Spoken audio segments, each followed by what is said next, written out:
You have bigger fingernails than me. I do. That's good.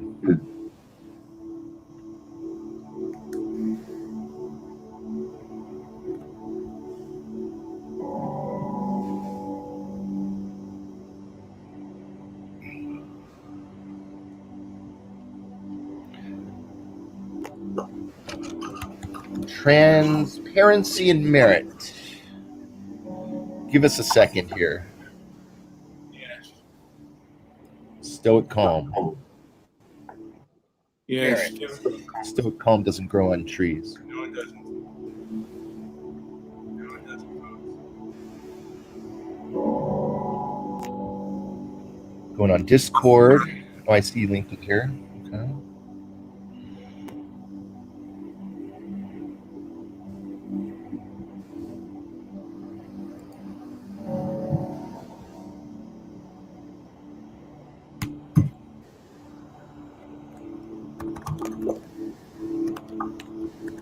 I'm telling Dennis to call in.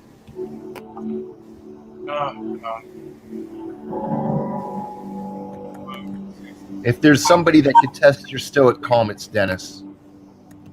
Well, don't worry, we'll get to hear you. You know, I have been this morning. You become diabetic, I think. All right. Did you want to start talking? Yeah, I'm ready. Yeah, I'm ready. Okay, you're listening to Transparency and Merit. It is July 5th, 2021. We just finished with our 4th of July. I hope you had a good one. And so we're going to go with a little bit of a stoic, calm approach, I guess. Yeah. I've been thinking to myself lately, and I'm realizing that I'm engaging with people who don't agree with me, and it's kind of a waste of time. I gain nothing. Right. I gain nothing from that, you know? Well, when you there's two different ways of looking at that, because we disagree, but yet we still like to work together. Yeah. But I could, because I don't see what you disagree with. I don't see that as a personality flaw or anything like that. Because I know you. I know who you. I know you off of this digital playground. So it is a lot different when you're talking about just people. You really have no other points of references to go on with these people other than the view that you're taking notice of. Am I right? Yeah. Yeah. And, there are things that do surprise me. Some of the protests out there, like the We Spa, protesting allowing someone who biologically identifies as a man. It surprises me that there were people out there beating up protesters. Now, you believe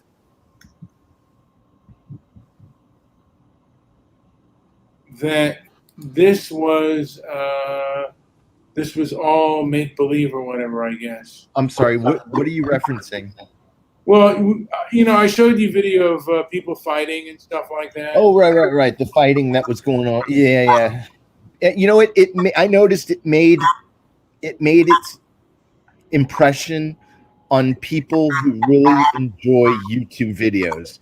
People that did not watch YouTube videos had no idea about it, which proves my theory. But go ahead. Yeah, well, it's common sense for me, man. Like, if there's a story out there, and that's usually my first sign.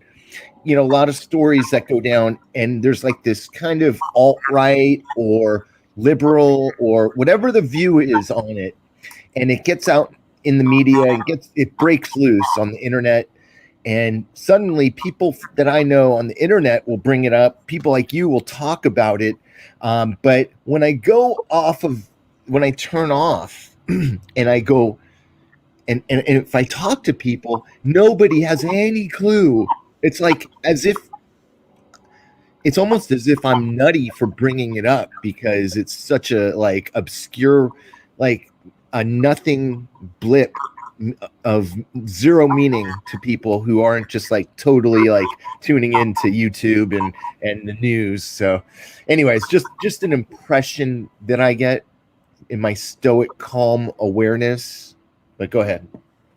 Yeah, yeah, you could very well be right. I'm hearing my own voice, but yeah, you could very well be right. And maybe it's just the most extreme people that are protesting for this or protesting against it. It just does surprise me how bad the rabbit hole is on this, and people are protesting the right. I mean, I don't get it. I don't get why people are protesting for the right of a biological male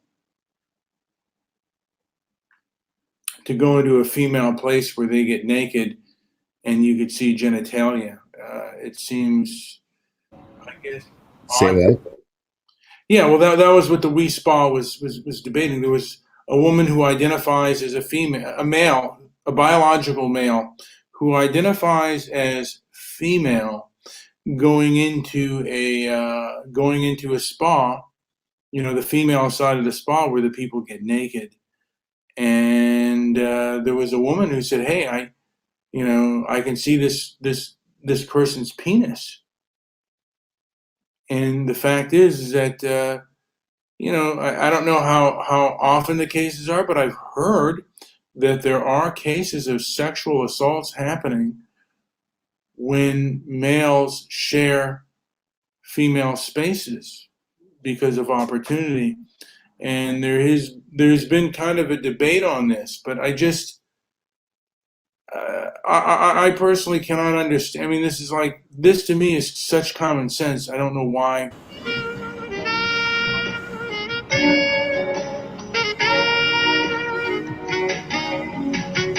You might recognize this music from some 80s movies.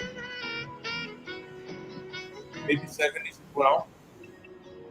This comes from an album called 80s Porn Music Volume 1. All right. Yeah, maybe that was They Call Me Johnny the Wad. That might have been it. Searching for a girl who knows nothing. Yeah, I'm seeing people like believe certain things, and they have to, and they believe them very aggressively, and they do not accept anyone who deviates from those beliefs, and they try to pressure the powerful groups to agree with them. And that's what I believe that we are observing in this country. And I guess, most people aren't online. Maybe, I don't know what percent of the people have a Twitter account and what percent of the people have YouTube. But, there are a lot of people that are not online and they're not on anything alternative. But there are quite a few people that are even on alternative websites that are not necessarily controlled by these oligarchies that have their beliefs. And I think we need to look into that because,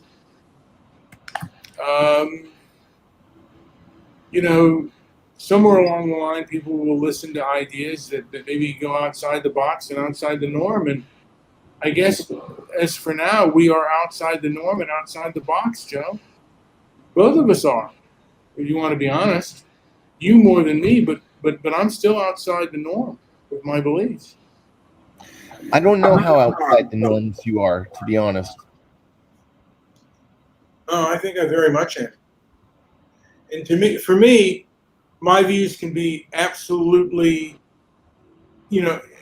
absolutely seen truthful. If you look at it with objective eyes, what I'm saying is, I believe, completely true. And all you have to do is just take a little bit of an objective look and what I say about certain things. I don't know about, there are certain things I don't know about, but there are certain things that I believe to be true.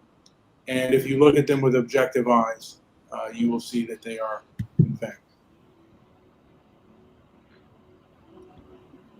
That's true.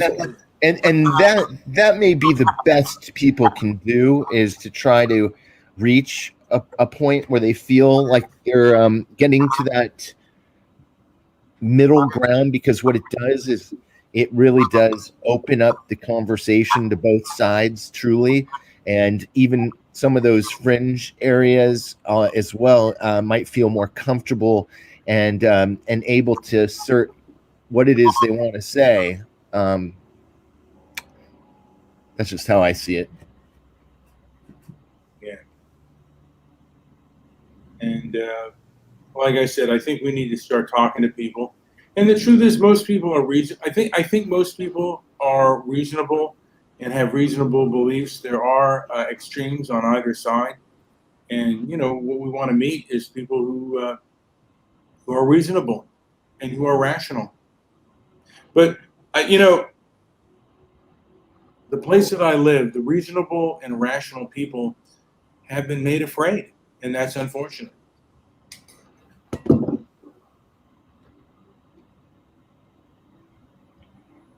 And so the main thing that I want to do is have a place for the reasonable, the rational, and even those that don't, who think they are reasonable and rational. A place for open and honest ideas. Look, you and I both have our ideas. We have our beliefs, and if you think you're wrong, come and challenge them. And that's my whole point.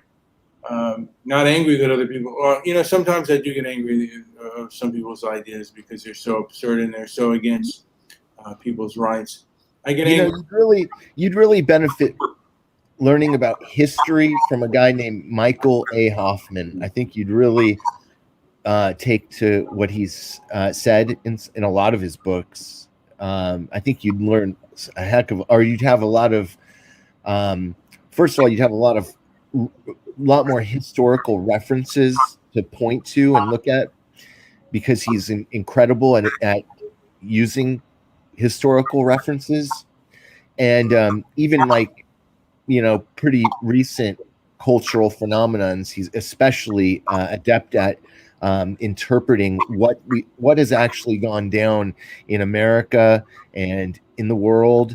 And he has books about Judaism. He's got books on Christianity. He's got books on the kind of like the Big Brother conspiracy sort of thing angle. But he's really good at I hate using that word, but because it's not conspiracy theory, but it's he's very good at connecting historical dots, and it's objective and reasonable, but it's super highly censored. And so I think if there's an author out there that you'd benefit from checking out, it's Michael A. Hoffman. Just an idea. And Joe, I'll tell you something. How can we get to truth within the world when a lot of times we don't even, for me, I don't even know what works within my own body and my own addictions and my own, primal urges, to eat, to overeat, to eat the wrong things. How do I control, how do I control that? Because I know, I know what's real and stuff like that, but how do you fix what's broken? I'm diabetic. I go to the bathroom 4 or 5. This is what's so important about what authors, and I would first point to Michael A. Hoffman again. I think that's the value in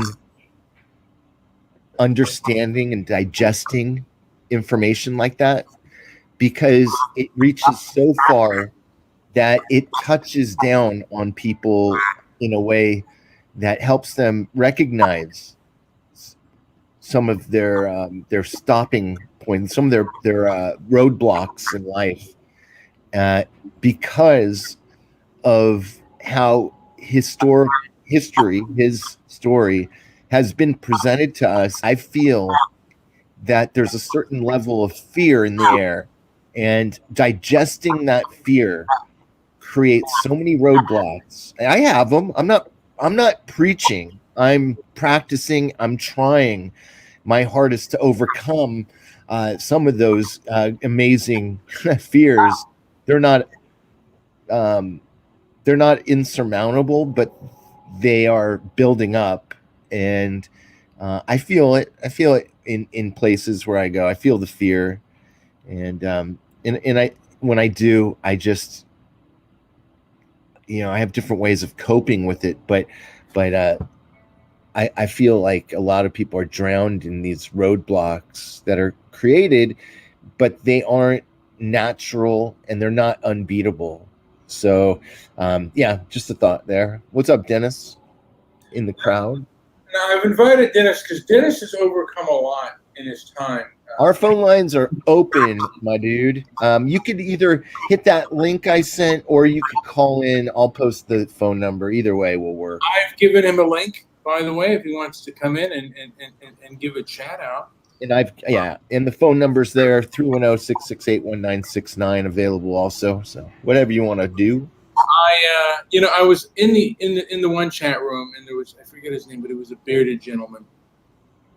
And he was type 1 diabetes, and I had type 2. And I asked, how did he overcome? I mean, I had fasted for almost 6 days, and I said, what's the longest you fasted for? And he said 2 weeks, but it was chemically induced. Mm-hmm. So, okay.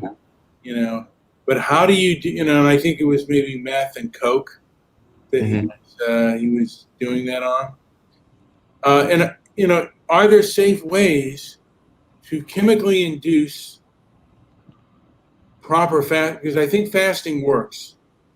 If it doesn't work, give me something that does. But well, Brian, anytime you are plus positive on your daily calorie versus burn rate, of course, it's going to be the best way to go. The best way to go. So you could either count calories and make sure you're beating your calorie count every day by a significant amount if you're trying to lose a lot of weight or whatever. But if you are in that positive green zone, or not eating at all, by walking and living and breathing, you're going to be burning calories. So of course that's going to be the best way. My question to you, Joe, is what is the best way to fast when food is primal? What is the best way to not eat? How do you successfully overcome the will to eat? How do you do that? I usually just read Stabby McHug's posts, and I'm incapable of putting anything into my gullet. But that is a tough. That's a tough thing to do. It's a tough. If you're again, if you know the signs, if you read the signs, they're everywhere. If you see the programming, it's on TV, it's on your computer, it's outside on billboards. There are smells in the air. When I walk, I went somewhere yesterday just to do a little shopping, but they also were making fried chicken inside of the place. So as I'm shopping, all I could think about was just stuffing a fried chicken into my mouth. Did you do that? And no, I had to fight that the whole time I was there. And then I promised myself I'll never shop there again because it was just so much. Like I just wanted a few things, and then all of a sudden I wanted to eat a 12-piece fried chicken meal. So I mean, come on, it was frustrating, but these are the things we have to deal with in life and recognize. Otherwise, they consume us. And you know the definition of consumption. I've put it here before. Well, I'm going to just look at all the things that can help me with the fasting. There's a new medication out, like a supplement called glucophore. I'm going to look into that as well. And I'm going to look at all the techniques to help me fast that are herbal, that are over the counter, and I am just going to see what works best and how I can best do it for my fasting exercise. So I'm going to do this. I don't know when I'm going to do it, but I'm going to fast. I'm going to see how long I can fast and what supplements I can take that help me fast. And because I think the first thing you want to know before you go outside of the world, I want to know what's inside. And right now, I am I can't eat what I used to eat anymore. I can't do the same things that I used to do anymore. And I can't even do it on 50%. I can't do any of it and stay healthy and live long. And I think before I know what's outside in the world, I need to know myself. So that's what I'm going to work on primarily with the show. I might touch a little bit on what's going on outside of the world, but I want to know what's in me, what I can endure and what I can take. And I think a lot of other people, because we have a lot of other people who smoke or drink or do things that are destructive. And you want to find out how you yourself can overcome those obstacles. Because I think the biggest enemy primarily is yourself. Could be wrong on that, but that's what I'm thinking. Joe, do you have anything to comment before we end this puppy? We are our worst enemy, no doubt, no doubt. Opening what I've come to learn. I mean, if I can go back in time, na na na na na na na na na na na na. Batman. Okay, go ahead. Yeah, if I had a way to go back in time, I mean, there's so much I would install into how I grew up, but it's time to. I think it's time to step up and take full responsibility. If you're unorganized, then you're going to be slower at things. If you're organized, you're going to be able to do things more efficiently. If you are eating rotten food, you are going to get sick. Your body's going to react. If you are not eating, if you're not feeding it what the season tells you to feed it, in other words, why would you bite into an orange, before spring? I mean, it doesn't fit. Where did that, how did that orange grow? So, it's a science. I know you don't even eat fruit, but that's a tragedy all in of itself, right there. It says a lot. But I mean, these natural fiber is a critical aspect to our diet. So not eating fruit really cuts down your opportunities. So know your world, know the signs, know what triggers that hunger emotion or depressive emotion, and get a jam on things. Get ahead of the game a little bit, because the world, remember, if you're doing just those two things, you're beating the system. There's so many people who can't do that, and they're like a fast dying flower. Like they're the first to check out. So, anyways, just a thought on that. Listening to JP thank you. Listening to JP makes me puke. And Joe, with that being said, let's end this puppy. I'm going to try to do things healthier. And like I said, if anyone out there, including JP, Joey, if they have anything in their life they want to improve, they can feel free in public and have the public sworn intimidation. All right, Joe, come on. Now you're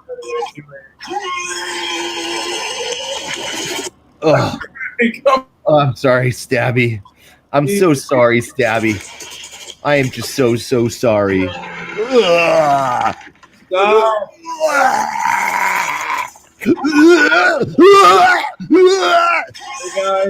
guys.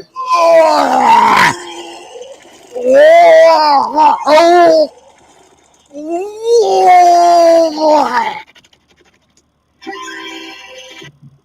right. With that being said, guys, let's end this puppy. Yes. And let's find out what we can do to improve, or at least what I can do, and if others want to come along, to improve their lives. I mean, I was going to have Dennis on because I think Dennis has overcome a lot, and he still has stuff to overcome. But how to best overcome. Hold on, Brian. Is anybody out there willing to call our number or not? You have like a couple minutes before. Well, I have to get to work pretty soon. You have to what? I have to get to work. I have to be at work pretty soon. You should call in. You should call out sick today. Perfect day. All right. Well, then don't. And no, good to see you. Okay. Well, thank you for showing up, Angela, and thank you, Stabby. You are a hidden gem. Nobody can find you. You're a hidden gem. And Dennis Dyke has been here, so that's good. So yeah, we had a couple listeners, we had a couple wins, and we had a couple fails. So always, that's it for me. All right, guys, let's call it a day. Like, subscribe, leave a comment down below, and visit our website at transparencyandlight.com. Why, Dennis? Are you gonna call in? Let's call it. All right, I'm going to end it right now. I'm pressing the end button right now. Yeah.